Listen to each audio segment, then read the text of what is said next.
ഇന്ന് നമുക്ക് വളരെ പെട്ടെന്ന് എങ്ങനെയാണ് ഉലുവക്കഞ്ഞി ഉണ്ടാക്കുന്നതെന്ന് കണ്ടു നോക്കാം. അപ്പോൾ അതിനായിട്ട് ആദ്യം ഒരു 1/4 കപ്പ് ഉലുവ എടുത്തിട്ടുണ്ട്. ഇത് 2-3 തവണ നന്നായി കഴുകിയതിന് ശേഷം നമുക്കൊരു 6 തൊട്ട് 8 മണിക്കൂർ വരെ ഒന്ന് കുതിർത്ത് വെക്കണം. അതുപോലെ തന്നെ 1 കപ്പ് അളവിൽ പച്ചരി എടുത്തിട്ടുണ്ട്. അതും നന്നായി കഴുകിയിട്ട് ഒരു 3-4 മണിക്കൂർ നമുക്ക് കുതിർത്ത് വെക്കാം. കുതിർത്ത് വെച്ചിരിക്കുന്ന ഈ ഒരു ഉലുവയും പച്ചരിയും നമുക്കൊരു കുക്കറിലേക്ക് ഇട്ട് കൊടുക്കാം.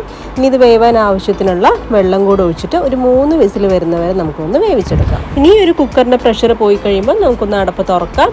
നന്നായി വെന്തിട്ടുണ്ട് ഇപ്പോൾ അരിയും ഉലുവയൊക്കെ.